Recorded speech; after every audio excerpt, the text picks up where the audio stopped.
We all know that cooperating within a team or rank stack is important, but there are a lot of things that contribute to good cooperation. One of these things is the process of group development. When people start to do something together, like playing in a team, in games like Rainbow Six Siege, CSGO or any other esports title, you start with just a collection of people. It will take some time before you can call that collection of people a group, or rather a team. I'll be using these terms, group and team, interchangeably. For over 55 years, there has been conducted psychological research on how groups form. One conclusion you can make with 100% certainty is that there is development within every new group of people. It's important to know that it's hard to do experimental research on the natural development of groups. So all I could find were theories that could all be possible. And there isn't really one theory that will always get it right. So I used multiple theories to make this video. For simplicity, however, I chose to go with the terminology of Whelan, who wrote a book about it in 2004. Now for this video series I'll be using 5 phases to help you understand the development of teams. The orientation phase, conflict phase, stabilization phase, performance phase and termination phase. If you want to get the best performance from your team or rank stack, you have to enter the performance phase. To get there, you have to go through the phase the team is in right now. The phase that usually happens first within new formed groups is the orientation phase, which is the topic of this video. However, there isn't really a set order in how these phases succeed each other. So keep in mind that you need to get a feel of how the team is behaving and communicating before you stick to a certain plan to improve the team. When people come together for the first time, there's always some kind of uncertainty present within each and every one. That's because there are a lot of questions that are unanswered. Questions like, what do the other people want with this team? How is their attitude? How are they going to behave? What is their playstyle? What will be my role in the team? How do I fit in? And how are they going to react to me, my playstyle and attitude? I could add a lot more of these kinds of questions, but that would be just straight up boring.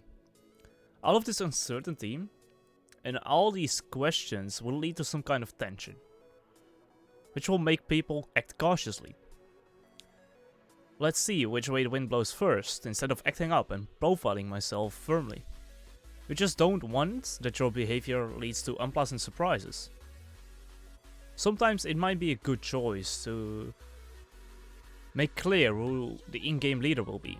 This will make the individuals focus on this one leader and expect them to give structure and direction. But be cautious with making a decision on who the leader will be, because the behavior of the other individuals will be dependent on this leader. And in some cases, that's not what you want to accomplish. When you don't make someone specific the leader of the team, the individuals will orient themselves around each other, instead of just that one person. Whatever your way will be, make sure you stick with it and don't change it. If you want the team to figure it out themselves who the leader will be, then don't stick your nose in their business. Because figuring out who the leader will be won't be the only thing they'll be doing. When there isn't a set figure to follow, people will naturally become more wary. This will give them the opportunity to figure out if they really want and can be a team together. If their playstyles and attitudes match and are compatible. They'll basically test if the group is viable in accomplishing their goals. The viability of the group will be checked in 2 areas, the task-oriented and the socio-emotional area. These areas of availability will be discussed through each other in the orientation phase.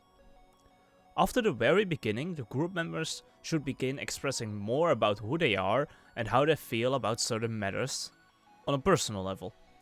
They will become more open to each other and show more of who they really are as a person and a teammate.